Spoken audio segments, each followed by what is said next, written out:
Well, so many people are affected by cancer. Many of us know someone or have a loved one impacted by the disease. January is Cervical Cancer Awareness Month, and a survivor joining us this morning is spending the month to raise awareness about that. Danielle Massi joins us this morning to talk about her journey and fundraising efforts. Danielle, good to see you. Thank you for having me on. Oh, it's wonderful to have you here and to talk about this, because we know that the CDC tells us about 13,000 cases will be, diagnosed each year. You were diagnosed close to your birthday. Tell us about your journey and why it's so important that you share your story with other women. Absolutely. So I was diagnosed the week of my 30th birthday, and it came as a complete shock to both myself and my doctors. No one saw it coming, and usually with diseases like cervical cancer, there are a lot of warning signs that lead up to that diagnosis. If it wasn't for a regular exam, I never would have known that I had it. And for me, awareness is extremely important because this is a very preventable disease. If we can actually diagnose it early on, the success rate of survival is 92%, and that drops into the 50% range if it is caught later. That's so important. So go to your doctor, ask what the screening information is, and at least you are aware of where you are, and get those routine visits, I think is what you were telling me too earlier. You started the Wellness Collective after you got this information, after you have gone through this particular part of your journey. What is that, and what services are you offering? Absolutely. I say all the time, it was the worst thing that ever happened to me, and yet it was the best thing, so now I can help out the Philadelphia community and beyond. The Wellness Collective is a virtual holistic healing center. We used to be located in Center City, but with the pandemic, we've transitioned to be all online. And we use all kinds of services to help women all over the area with their mental health, physical health, emotional health.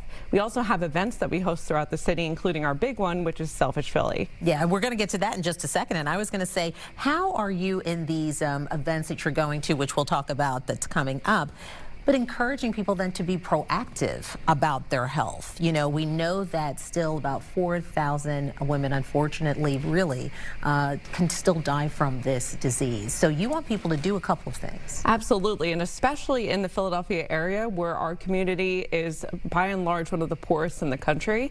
It's so important for people to have access to health care and to understand the importance of getting those routine checks.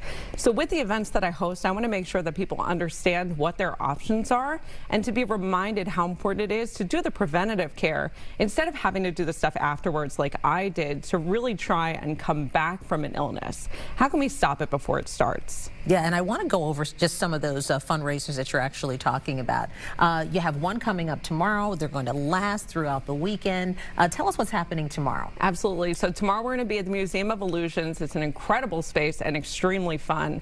And 20% of the ticket sales are going to go to the NCCC, which is the National Cervical Cancer Coalition Philadelphia chapter. All of our donation efforts this month are going to be going to that particular organization. Next, you've got on January 14th, the workout for cervical cancer at Alchemy X. Tell us about that one. And then something people can do throughout the month that also is, if you like to cheers and you like good wine, it sounds like that's the thing for you. Absolutely.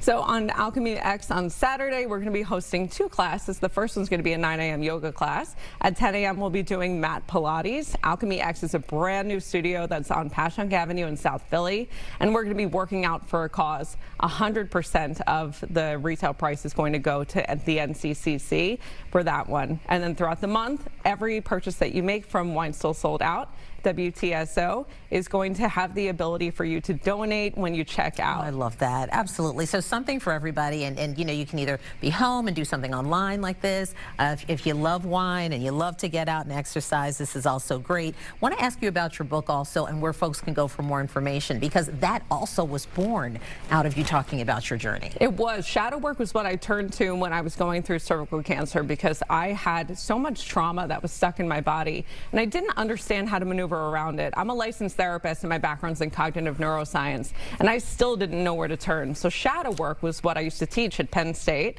and it's something that I used in my practice all the time, and I finally started using it for myself. Shadow work is the name of the book. You can find it at any major retailer. We just saw it there. It sounds like a number of ways that people can get involved, their inner and outer self. I love that, Danielle. Thank you so much. Glad you're here.